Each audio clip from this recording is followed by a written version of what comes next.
इसीलिए तो सगाई भी छोड़ दी तुमने। बहुत धन्यवाद। मैं बिल्कुल लाइनें रिपीट नहीं कर रहा हूँ क्योंकि मेरी आवाज बैठी हुई है, इसलिए सीधी सीधी 4 पंक्तियां सुनिएगा। और क्या होता है मोहब्बत में, प्रेम में, और कहाँ से शुरुआत होती है। हमारी दी हुई वो एक किताब का किस्सा, मेरे सवाल तुम्हारे जवाब का किस्सा, और शायरियों ही निकलती नहीं दिल से मेरे, तुम्हें पता ही है फेंके गुलाब का किस्सा। बहुत धन्यवाद। और सुनिएगा, और सोशल मीडिया के ब्लॉग जो लड़के होते हैं, आजकल ब्लॉग कर देती है लड़की, तुरंत जैसी सड़े हो जाती है तो आदमी की क्या इच्छा होती है, सुनिएगा। करोगे बात तो पहचान निकल सकती है, तो थोड़ी सी वाह वाह भी करते रहो बीच बीच में, तो थोड़ा मुझे लगेगा कि हाँ बैठे हैं हम लोग।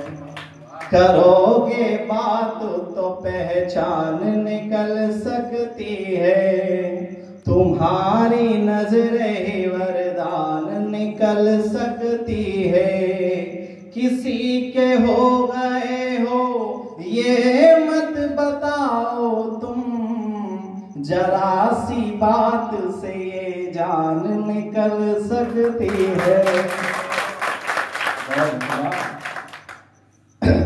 और सुनिएगा, मेरे खतों को तुमने पास सुलाया होगा, किस कारण से प्रेम प्रसंग टूट जाते हैं, सुनिएगा। चौथी पंक्ति पर हो सकता है आप लोग कोई उछल जाए जिसके साथ ऐसा हुआ होगा। इनकी तो उम्र निकल गई, उधर देख के सुना।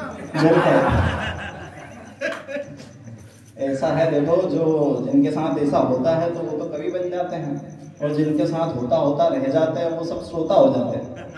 तो आप लोग भी तारीफ के काबिल है, ऐसा कुछ नहीं है। सुनिएगा, मेरे खतों को तुमने पास सुलाया होगा, फिर अपने आंसुओं से उनको भिगाया होगा, और 8 महीने से तेरा फोन तक नहीं आया, मुझे पता है तुझे दीदी ने डराया होगा। ये कुछ श्रृंगार के नुक्तक थे। अगर आप और सुनना चाहते हैं तो मैं सुना देता हूँ, मैं तो सीधा सीधा देशभक्ति गीत पढ़ देता हूँ। बा साहब जो चश्मा लगा के बैठे हैं और साथ में टोपी भी है, उन्होंने बोला नहीं यही चलने दो, जैसे कोई इनके ही चरित्र का वर्णन कर रहा हूँ मैं। और बड़े दिन बाद यही पिक्चर आई है। बिल्कुल, उनको ऐसा लग रहा है कि यार अपने मैचिंग का लड़का आज मिला अपना, इतने दिन से यूं ओटली बैठा करते थे। अब थोड़ा सा सर्च कर लेना आप यूट्यूब पे मुझे, अगर और भी सुनना चाहते हैं तो सुनिएगा भाई। अंतिम 4 पंक्तियां कि आखिर शादी के बाद मतलब क्या होता है, लास्ट में लड़के का क्या हासिल होता है, सुनिएगा। अपनी आंखों से जो आंसू को गिराया तुमने, मुझे पता नहीं किस दर्जा सताया तुमने, खुद की बारात के स्वागत में फूल फिकवाए, इश्क के वादे को ऐसे भी निभाया। बहुत धन्यवाद। मुझे लग रहा है कि मेरे लेवल के लोग बैठे हुए थे यहाँ पर भी तक। सुनिएगा, मैं एक गीत पढ़ देता हूँ सीधा सीधा। जैसा कि आज हमारे आसपास के क्षेत्र के वे जाबाज सिपाही जिन्होंने अपने सरहदों पर अपने प्राणों की आहुति दे दी, आज उन्हें याद करने का दिन है, और 15 अगस्त भी है, और देश में स्वतंत्रता दिवस के क्षण कुछ ही क्षणों में आने वाला है। कई बार ऐसा भी होता है, मैं जब क्लास में रहता हूँ तो बच्चों से पूछता हूँ, मैंने कहा ये बताओ, छोटे छोटे बच्चे रहते हैं, मैंने कहा ये बताओ 15 अगस्त को क्या मिली थी, तो के जो चंट बच्चे रहते वो कहते थे साहब नुक्ति मिली थी। ऐसे भी होते हैं बहुत सारे चंट बच्चे। आइए मैं एक सीधा सीधा गीत आपको पढ़ देता हूँ कि देश किन लोगों का होना चाहिए। आज वर्तमान में हमने टीवी के माध्यम से या सोशल मीडिया के माध्यम से अपने अपने हीरो तैयार कर लिए हैं, लेकिन वाकई में हीरो हमारे देश के कौन है 4-5 हजार साल की संस्कृति आपके समक्ष रखने की कोशिश करता हूँ, सुनिएगा। जहाँ भी आपको अच्छा लगे थोड़ा ताली से उत्साह बढ़ाइएगा, ताकि मैं तो क्रम में हूँ, हमें बड़े लोगों को अभी सुनना है। विनोद भाई साहब के आग्रह पर उपस्थित हुए हैं, सुनिएगा। सुखदेव भगत अशफाक गुरु, सुखदेव भगत अशफाक गुरु, और हामिदों का है ये देश शहीदों का है, ये देश शहीदों का है, ये देश शहीदों का है, ये देश शहीदों का है।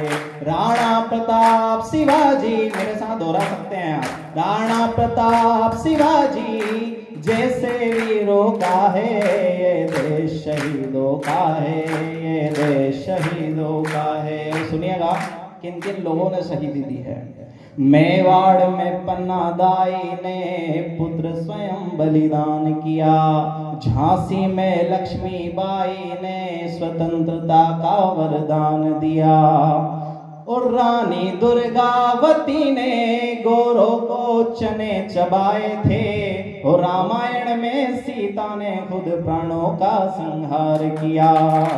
शबरी, अब थोड़ा करतल ध्वनि बजाइएगा। शबरी अनुसुईया कौशल्या जैसी माओ का है, ये देश शहीदों का है, ये देश शहीदों का है। राणा प्रताप शिवाजी जैसे वीरों का है, ये देश शहीदों का है, ये देश शहीदों का है।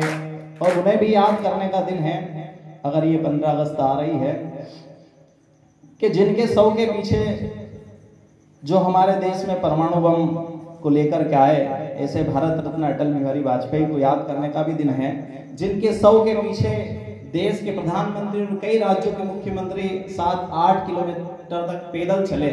हमारा मानना है कि उनके अगर पद चिन्हों पर 2-4 कदम भी भारत के नेता चल लेंगे तो शायद देश कुछ और हो सकता है। तब पढ़ता हूँ, सुनिएगा कि अटल जी ने जो राजनीति की परिभाषा